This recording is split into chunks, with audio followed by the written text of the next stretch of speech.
Hello students, आज हमने जहाँ से अपना जो चैप्टर रिकॉन्स्टिट्यूशन लीव किया था वहीं से स्टार्ट करने जा रहे हैं। And this is accounting treatment of reserves, accumulated profits and losses. Last video में हमने सैक्रिफाइसिंग रेशियो, गेनिंग रेशियो के बारे में पढ़ा था और गुडविल की कैसे ट्रीटमेंट की जाती है ऑन रिकॉन्स्टिट्यूशन ऑफ पार्टनरशिप। ठीक है, तो आज से हम शुरू करेंगे accounting treatment of reserves, accumulated profits and losses. Reserve वो प्रॉफिट का हिस्सा होता है जो शेयर होल्डर्स में नहीं बांटा जाता और उसको फ्यूचर कंटीजेंसी के लिए रख लिया जाता है। ठीक है, तो रिज़र्व्स के एग्जांपल है general reserve, workmen's compensation reserve, provisions etcetera, accumulated profits and losses. ये सब आपने पहले भी किया हुआ है जब आपने फाइनल अकाउंट्स किया था। अब रिकॉन्स्टिट्यूशन के वक्त इनकी ट्रीटमेंट कैसे होती है? देखो बेटा, इनकी ट्रीटमेंट जो है वो दो तरीके से हो सकती है। यहाँ टेबल के ज़रिए दिया हुआ है, मैं आपको बताऊंगी ये। सबसे पहले when these are transfer to capital account, case number A को आप ये भी कह सकते हो कि जब हमने इन रिजर्व्स, इन प्रॉफिट्स के बैलेंसेस को राइट ऑफ करना होता है, तो हम सिंपली क्या बात करते हैं, क्वेश्चन में अगर लिखा हुआ है कि you have to write off their reserves और बैलेंसेस, तो उस केस में आपको करना क्या है, ये जितने भी profit and loss account, general reserve account, workmen's compensation reserve account, investment fluctuation reserve account, इन सब को आपको डेबिट करना है। क्रेडिट बैलेंस होता है इनका, आपको डेबिट करके इनको ख़त्म करना है और पार्टनर्स के कैपिटल अकाउंट में बांट देना है इन ओल्ड रेशियो। मतलब जो पार्टनर्स था, प्रॉफिट शेयरिंग रेशियो से पहले उनका जो भी रेशियो था उसके अंदर डिस्ट्रीब्यूट करना है।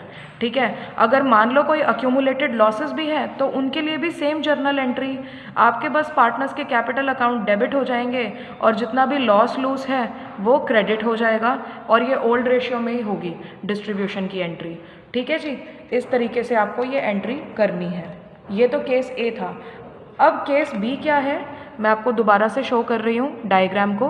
केस बी बोलता है कि जब आपने इनको कैपिटल अकाउंट में ट्रांसफ़र नहीं करना या जब आपने बैलेंस को राइट ऑफ नहीं करना, तब आप क्या करोगे, what is the thing that you are going to do. तो उस केस में आपको क्या करना है, उस केस में आपको वही एंट्री पास करनी है जो आप गुडविल में करते थे। देखिए ये केस ना आप याद ही कर लो। उस केस में आपको जो गेनिंग पार्टनर्स, यहाँ पे ये एंट्री दी हुई है, gaining partners capital account debit to sacrificing partners capital account, ये तो होगा जब हमने जो प्रॉफिट्स है या रिजर्व्स हैं उनका बैलेंस आगे कैरी करना है। मतलब अपन ने राइट ऑफ नहीं करना, ख़त्म नहीं करना बैलेंस शीट में से, अपन ने आगे कैरी करना है, तो ये लिखेंगे। लेकिन अगर अक्यूमुलेटेड लॉसेस की बात हो रही है तो उल्टा हो जाएगा, sacrificing partners capital account debit to gaining partners capital account. इस केस में क्या है, जो गेनिंग पार्टनर्स हैं उनको लॉस का हिस्सा मिलना चाहिए तो वो क्रेडिट होंगे। ऑल राइट, ये इस तरीके से होगा। ठीक है जी, तो इसको समझाने के लिए मैं आपको एक इलस्ट्रेशन करवा देती हूँ इस कॉन्सेप्ट को समझाने के लिए, और वो इलस्ट्रेशन है X, Y and Z were sharing profits and losses in the ratio of 5:3:2. They decided to share future profits and losses in the ratio of 2:3:5 with effect from 1st April 2007. They decided to record the effect of the following without affecting their book values. कहते without affecting। देखो अगर with affecting होता ना तो आपका question बड़ा आसान था, आपने इनको डिस्ट्रीब्यूट किया in partners capital account in old ratio. लेकिन भाई अब आपको इनके बैलेंस को, इनके बुक वैल्यूज़ को बिल्कुल भी छेड़ना नहीं है, ये जैसे आपके पास थे अगले बार भी बैलेंस शीट में ऐसे ही शो होंगे। तो उस केस में आपको क्या करना है, गेनिंग रेशियो और सैक्रिफाइसिंग रेशियो फाइंड आउट करना है। ठीक है जी, तो वो आप कैसे फाइंड आउट करेंगे, old ratio minus new ratio. जब तक आंसर पॉजिटिव आ रहा है तो सैक्रिफाइस रेशियो है x का, y निल है, z है वो गेन है। ठीक है, फिर आपने क्या करना है, जो z का कैपिटल अकाउंट है, गेनिंग पार्टनर है, वो डेबिट हो जाएगा और जो सैक्रिफाइसिंग पार्टनर है वो क्रेडिट हो जाएगा, लेकिन पूरा हिस्सा तो नहीं मिलेगा। इस क्वेश्चन के अंदर एक चीज़ है जो नोट करने वाली है, वो है प्रॉफिट एंड लॉस अकाउंट को क्रेडिट किया गया है 24,000, एडवर्टाइजमेंट सस्पेंस अकाउंट दिया हुआ है जो अपना लॉस होता है। तो आपका टोटल प्रॉफिट क्या है, 24,000 माइनस 12,000, दैट इज 12,000। इस 12,000 का 3/24 10 करोगे, जो गेनिंग और सेक्रीफाइसिंग रेशियो आ रहा है, यानी कि ये 3600 बनेगा हिस्सा। तो Z's capital account debit to X capital account 3600। जब भी ये केस नंबर 2 होता है तब अपने को पूरा हिस्सा नहीं मिलता। ठीक है जी। Then is workmen's compensation reserve. इस रिजर्व के बारे में थोड़ी सी बात करना चाहती हूँ। ये जो रिजर्व है ये तब बनाया जाता है जब हमें जितने भी मजदूर या वर्कर्स होते हैं अपनी बिजनेस के अंदर, उनको अपने को कॉम्पनसेशन देना होता है। बहुत तरीके के इंसिडेंट्स या इंजरीज होते रहते हैं फैक्ट्री प्रेमिसेस के अंदर। मान लो किसी का कोई एक्सीडेंट हो गया, किसी को कोई चोट लग गई, कुछ भी ऐसा हो गया, ठीक है। तो उस केस में आपको क्या करना है, देखो आपको एक रिजर्व बनाना है अपने प्रॉफिट्स में से, जिसमें से वर्कर्स को कॉम्पनसेशन दिया जाएगा। तो वर्कमैन कॉम्पनसेशन रिजर्व के अंदर दो तरह की ट्रीटमेंट्स हो सकती है। अगर इस रिजर्व पे कोई लाइबिलिटी नहीं है, मतलब हमें किसी भी वर्कर का कोई भी जो क्लेम है वो पे बैक नहीं करना, तो workmen's compensation reserve account debit to partners capital और करंट अकाउंट, ये सारा का सारा रिजर्व वैसे ही ट्रांसफ़र हो जाएगा जैसे आपको करना है। लेकिन अगर आपने कोई लाइबिलिटी है, मतलब आपको लग रहा है कि कोई लाइबिलिटी होगी, अराइज हो सकती है, तो बेटा 3 केस और बन जाएंगे। या तो वो कंपनसेशन रिजर्व है आपकी लाइबिलिटी से बड़ा है, तो उसमें से लाइबिलिटी की अमाउंट काट कर, मतलब वर्कमैन कॉम्पनसेशन रिजर्व को डेबिट कर दो to workman compensation payable account, या टू लाइबिलिटी अकाउंट भी आप लिख सकते हो, and to partners capital account. इसका एग्जांपल दे देती हूँ। मान लो 20,000 का रिजर्व था, उसमें से 5,000 किसी की लाइबिलिटी है, वो आपको पे बैक करनी है, तो वो 5,000 की कटिंग करके बाकी का 15,000 पार्टनर्स में डिस्ट्रीब्यूट हो जाएगा। अगर ये रिजर्व लाइबिलिटी की बिल्कुल इक्वल है, 20,000 का रिजर्व है, लाइबिलिटी भी 20,000 की है, तो काम ही ख़त्म। आपका सारा पैसा लाइबिलिटी पे बैक करने में चला जाएगा, वर्कर को कुछ भी नहीं मिलेगा, सॉरी पार्टनर्स को कुछ भी नहीं मिलेगा। Then is workman compensation reserve अगर आपकी लाइबिलिटी से छोटा पड़ जाता है, रिजर्व आपने 20,000 की बनाई है, लाइबिलिटी आपकी 40,000 की बन रही है, फिर तो ये होगा कि पार्टनर्स को अपनी जेब से पैसे डालने पड़ेंगे उस लाइबिलिटी को पूरा करने के लिए, रिजर्व मिलना तो दूर की बात है। तो workmen's compensation reserve account debit, revaluation account debit to workman compensation payable account. ठीक है, ये सारे केसेस कब थे, जब आपने डिसाइड किया है कि आपने इस रिजर्व को बंद करना है, क्लोज करना है, इसका बैलेंस आगे कैरी फॉरवर्ड करना ही नहीं। ठीक है, अगर दूसरा केस आ जाता है जब आपने डिसाइड ही कर लिया कि मैंने तो क्लोज नहीं करना WCR account, workmen's compensation reserve account, तो वही एंट्री जो आप हमेशा करते हो, gaining partners capital account debit to sacrificing partners capital account. ठीक है जी, तो ये इस तरीके से होगा। फिर उसके बाद है इन्वेस्टमेंट फ्लक्चुएशन रिजर्व अकाउंट, लेकिन उससे पहले हम एक एग्जाम्पल है उसको अच्छे से कर लेंगे। ये एग्जाम्पल इस तरीके से होगा, X, Y and Z are partners in 3:2:1 ratio. They changed their ratio to 2:2:1 with effect from 1st April 2018. On this date, workmen's compensation reserves stood at 15,000. तो आपको उस केस में जो जर्नल एंट्रीज है वो बतानी है जब इसके अगेंस्ट कोई लाइबिलिटी नहीं है। जब कोई लाइबिलिटी नहीं है तो सारा का सारा जो 15,000 का अमाउंट है वो हो जाएगा डिस्ट्रीब्यूट। ठीक है जी, पार्टनर्स के पास, लेकिन किस रेशियो में, ओल्ड रेशियो में। तो WCR अकाउंट डेबिट और इन पार्टनर्स के कैपिटल अकाउंट्स क्रेडिट हो जाएंगे। और जब एक लाइबिलिटी है 6,000 की अगेंस्ट दिस अकाउंट, तो 15,000 में से आप 6,000 पहले क्रेडिट कर दोगे, आपने अपनी लाइबिलिटी भी तो पे करनी है। वर्कमैन्स कॉम्पनसेशन रिजर्व अकाउंट अब भी डेबिट होगा, लेकिन वो पहले लाइबिलिटी क्रेडिट होगी, 15 में से 6 माइनस किए 9,000 रह गए, ये 9,000 बाकी का पार्टनर्स में डिस्ट्रीब्यूट होगा। ठीक है जी, लेकिन होगा ओल्ड रेशियो में ही, जैसे आप कर रहे थे 3:2:1 में। ठीक है जी। Next comes the investment fluctuation reserve.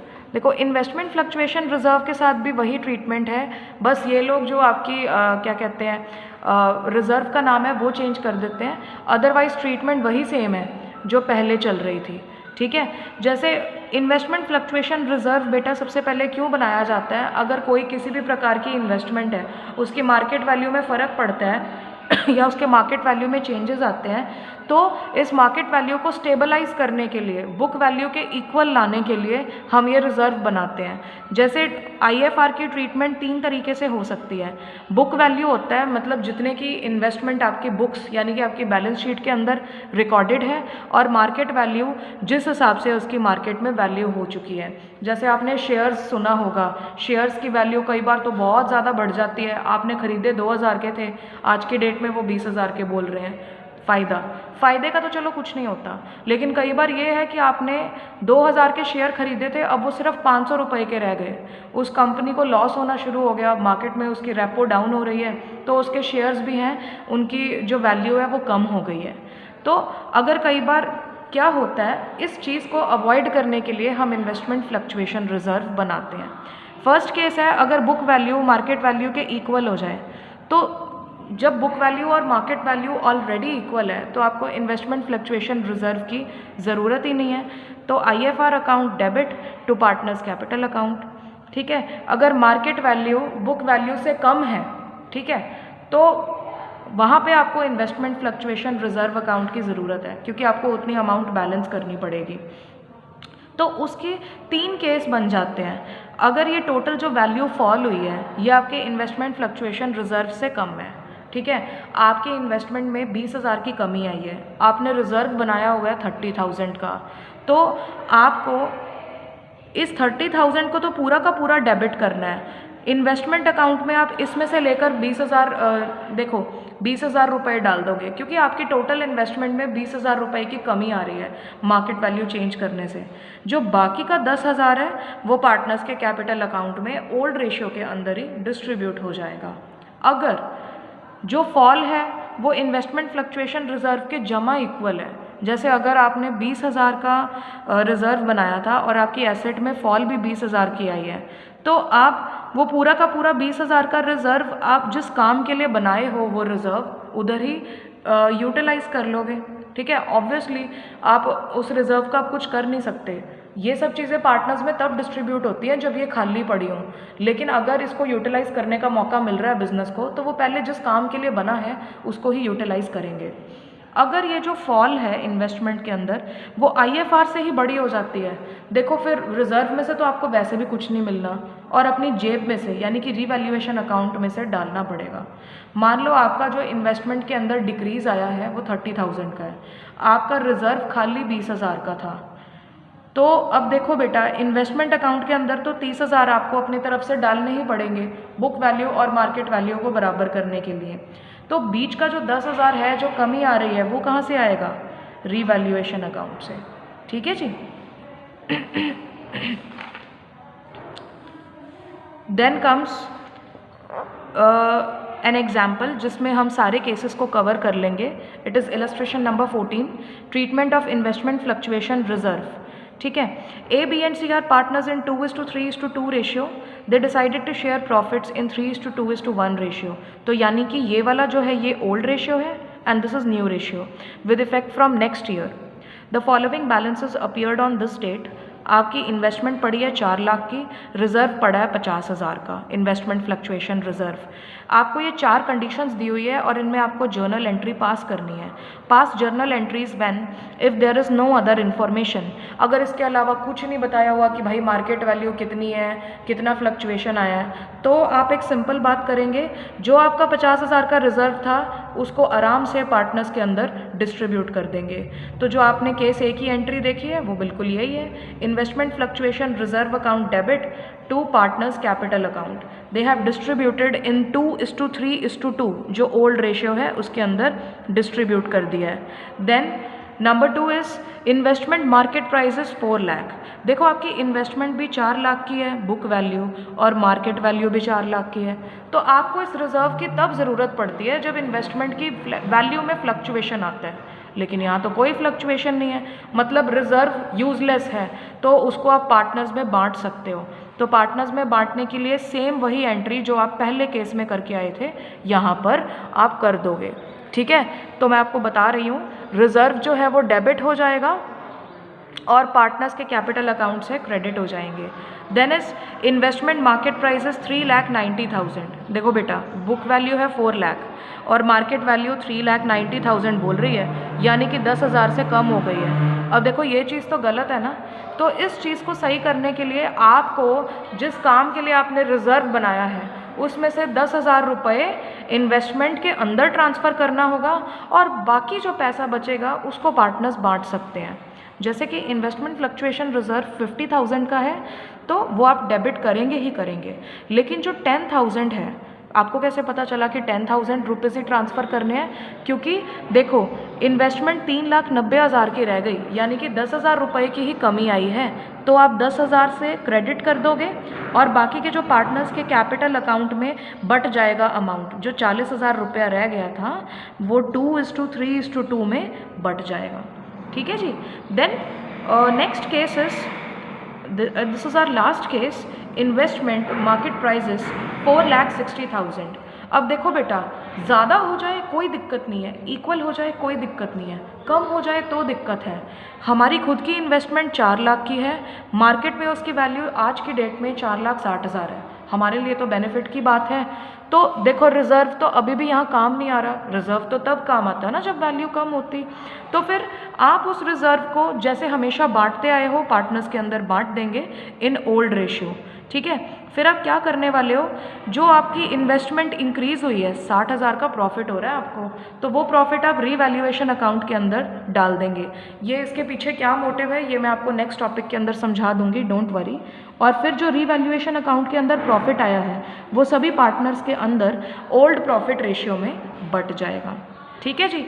तो यहाँ हमने जितने भी treatment of reserves, accumulated profits या लॉसेस हैं वो कवर कर लिया है। Our next and last topic of this chapter is revaluation of assets and liabilities। ठीक है, देखो ये लास्ट मेजर टॉपिक है, इसके बाद हाँ एक दो छोटे मोटे टॉपिक्स हो सकते हैं, लेकिन ये वो है जो बहुत ज़्यादा इम्पॉर्टेंट टॉपिक है, इसको सभी लोग इम्पॉर्टेंट मार्क करेंगे। ये टॉपिक आने वाले जितने भी चैप्टर्स हैं पार्टनरशिप में उधर आपके साथ ही जाएगा, तो इसको थोड़ा ध्यान से समझेंगे। इसके पीछे का क्रक्स मैं बता देती हूँ। आपको ये चीज़ ध्यान रखनी है कि जब भी रिकॉन्स्टिट्यूशन होगी पार्टनरशिप की, चाहे किसी कारण से भी हो, प्रॉफिट शेयरिंग रेशियो चेंज हो रहा है, एडमिशन हो रही है, रिटायरमेंट हो रही है, डेथ हो रही है, तो बेटा इस मौके पे जितने भी पार्टनर्स हैं वो अपनी एसेट्स और लाइबिलिटीज़ को ना दोबारा से इवैल्यूएट करते हैं, जिसको हम क्या बोलते हैं, री इवैल्यूएट। अब री इवैल्यूएट करने के पीछे मकसद क्या है? मकसद एक सिंपल सा होता है कि हमें ये तो पता चले कि अगर हमारे पास कोई एसेट है तो उसका बेनिफिट कितना है, या फिर अगर हमारे पास कोई एसेट है, अगर हमने खरीदी 10 लाख की थी, क्या आज की डेट में भी वो हमारे पास 10 लाख की है? कोई लाइबिलिटी है उसकी वैल्यू कम हो गई, ज़्यादा हो गई, तो जो भी सिस्टम है हमें पता होना चाहिए ना। देखो हम भी तो टाइम टू टाइम इवैल्यूएट करते रहते हैं चीज़ों को, तो इसी वजह से जो रीवैल्यूएशन अकाउंट है वो बनाया जाता है। देखो इसमें दोनों ही बातें हो सकती हैं, हमें प्रॉफिट भी हो सकता है और लॉस भी हो सकता है। ठीक है, तो revaluation of assets and liabilities दो तरीक़ों से पॉसिबल है। एक तो जब आप एसेट्स और लाइबिलिटीज़ की फिगर्स को ऑल्टर यानी कि चेंज करना चाहते हैं, उस केस में आप रीवैल्यूएशन अकाउंट बनाते हैं। ठीक है, और जब आप एसेट्स और लाइबिलिटीज़ की फिगर्स को चेंज नहीं करना चाहते तो उस केस में आप एडजस्टमेंट एंट्री लिखते हैं। एडजस्टमेंट एंट्री वही है, gaining partners account debit to sacrificing partners capital account. ठीक है, तो ये क्या सिस्टम होता है रीवैल्यूएशन के अंदर, मैं आपको ये रीवैल्यूएशन अकाउंट बनाना सिखा रही हूँ। इसकी जो जर्नल एंट्रीज़ है वो आप इस अकाउंट से ईजिली जो है बना सकते हैं। आपको इस अकाउंट का लॉजिक समझना पड़ेगा। तो अगर हमारी कोई भी एसेट की वैल्यू है वो इंक्रीज़ होती है तो हम उसको क्रेडिट कर देंगे। देखो रीवैल्यूएशन अकाउंट एक नॉमिनल अकाउंट होता है और नॉमिनल अकाउंट का गोल्डन रूल है debit all expenses and losses and credit all incomes and gains. तो जितने भी इनकम्स और गेन्स होंगे हम उनको क्रेडिट करेंगे। ठीक है, तो by increase in assets account वो क्रेडिट हो जाएगा। आपकी कोई अनरिकॉर्डेड एसेट एकदम से निकल कर आती है तो आपको फ़ायदा ही होगा, तो ये फ़ायदा भी क्रेडिट हो जाएगा। तो ये किस तरीके से लिखा जाएगा, बाय अनरिकॉर्डेड एसेट्स अकाउंट। फिर उसके बाद है डिक्रीज़ इन लाइबिलिटी। देखो अगर आपकी ऑलरेडी लाइबिलिटी थी 50,000 की और अब वो डिक्रीज़ हो गई है, मतलब वो लाइबिलिटी आपको पे करने की ज़रूरत नहीं है, तो आपका तो फ़ायदा ही हो गया ना। तो ये फ़ायदा रीवैल्यूएशन अकाउंट के क्रेडिट में आ जाएगा बाय लाइबिलिटीज़ अकाउंट। फिर उसके बाद है डिक्रीज़ इन प्रोविज़न। आपने पहले 20,000 का प्रोविज़न बनाया था डेटर्स पे, अब आपको उसकी कोई ज़रूरत ही नहीं है। आप याद रखना, रिजर्व्स और प्रोविजंस हमारी लाइबिलिटी होती है, तो यहाँ पे भी तो हमारी लाइबिलिटी ही रिड्यूस हो रही है। तो decrease in liability is what, it is also a part of revaluation account, और वो वहाँ पे क्रेडिट हो जाएगा। देन इज लॉस, इसका मैं आपको बाद में बताऊंगी। फिर हम डेबिट साइड पे आ जाते हैं। यहाँ पे वो सारी चीज़ें आएंगी जो पार्टनर्स के लिए नुकसान वाली बात होती हैं, जैसे डिक्रीज इन एसेट अकाउंट। अब अगर एसेट की वैल्यू डिक्रीज होएगी तो पार्टनर्स को तो नुकसान ही होएगा ना, उनके बिजनेस की वैल्यू कम हो रही है, तो वो डेबिट हो जाएगा। Increase in the value of liabilities, देखो अगर लाइबिलिटीज़ की वैल्यू इंक्रीज हो रही है तो पार्टनर्स के ऊपर और ज़्यादा बोझ बढ़ जाएगा लाइबिलिटीज़ का, इसीलिए टू लाइबिलिटीज़ अकाउंट, ठीक है। Then is unrecorded liabilities account, एकदम से कोई ऐसी लाइबिलिटी बाहर निकल कर आती है जिसका आपको अब तक पता ही नहीं था और आपको पे भी करना पड़ेगा उस लाइबिलिटी को, तो उस केस में भी आपको जो अनरिकॉर्डेड लाइबिलिटी है उसको डेबिट करना होता है रीवैल्यूएशन अकाउंट में। और अगर कोई नया प्रोविज़न बनाना पड़ जाए तो ये भी आपके लिए एक बोझ वाली बात है, आपको अपनी लाइबिलिटी बढ़ानी पड़ रही है, तो creation of new provision is always debited in revaluation account. फिर आप क्या करोगे, जैसे आप लेजर अकाउंट को बैलेंस करते थे, क्रेडिट साइड और डेबिट साइड का टोटल लगा लोगे। अगर क्रेडिट साइड का टोटल ज़्यादा आता है और डेबिट साइड का कम होता है, दैट मीन्स आपको प्रॉफिट हो रहा है रीवैल्यूएशन पे, ठीक है। लेकिन अगर डेबिट साइड का टोटल ज़्यादा आता है और क्रेडिट साइड का कम आता है तो आपको लॉस हो रहा है रीवैल्यूएशन पे। जो भी प्रॉफिट एंड लॉस जो भी होगा वो पार्टनर्स के ओल्ड रेशियो में डिस्ट्रीब्यूट हो जाएगा, ठीक है, पार्टनर्स के कैपिटल अकाउंट में ही जाएगा। देन इज एन एग्जाम्पल, मैं यहाँ पर आपको एक एग्जाम्पल जो है वो करवाने वाली हूँ, इस एग्जाम्पल को बड़ा ध्यान से देखेंगे। Revaluation of assets and liabilities, ठीक है, इससे आपको क्लैरिटी हो जाएगी कि बेसिक जो क्वेश्चन है वो सेट कैसे करना होता है।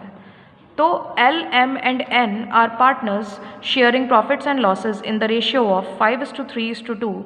With effect from 1st April 2018, they decided to share future profits equally. For this purpose, the assets and liabilities were revalued as under. Machine जो थी 35,000 से 40 की हो गई, यानी कि प्लस का 5,000 हुआ है, बढ़ गई 5,000 से। लैंड एंड बिल्डिंग 3 लाख से 4 लाख की हो गई, यानी कि 1 लाख से हमारी जो लैंड एंड बिल्डिंग है वो बढ़ गई।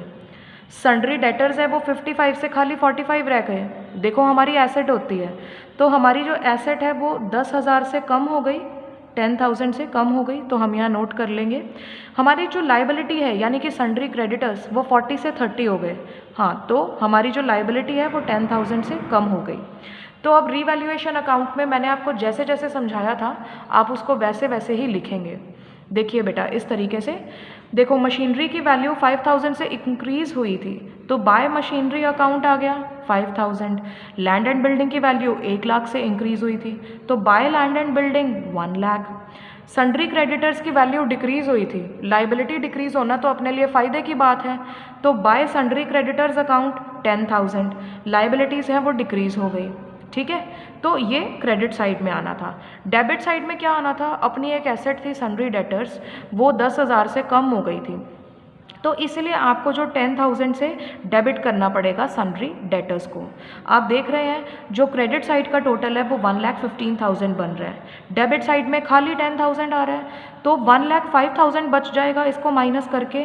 ये 1,05,000 आप सारे पार्टनर्स के कैपिटल अकाउंट में ट्रांसफ़र कर देंगे to profit on revaluation transfer to L, M and N's capital account.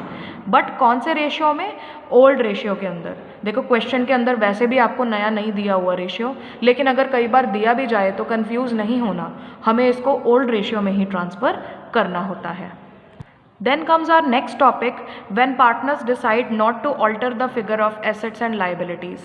जब पार्टनर्स ने डिसाइड किया है कि प्रॉफिट्स एंड लॉसेस की जो फिगर्स है वो चेंज नहीं करनी, तो उस केस में आप लोग क्या करेंगे, उस केस में आप जो रीवैल्यूएशन अकाउंट है उसको तो नहीं बनाएंगे, लेकिन देखो अब एसेट्स और लाइबिलिटीज़ की वैल्यू अपडेट हो रही हैं, चेंज हो रही हैं, तो एटलीस्ट अपने को प्रॉफिट तो ट्रांसफ़र करना पड़ेगा ना रीवैल्यूएशन पे।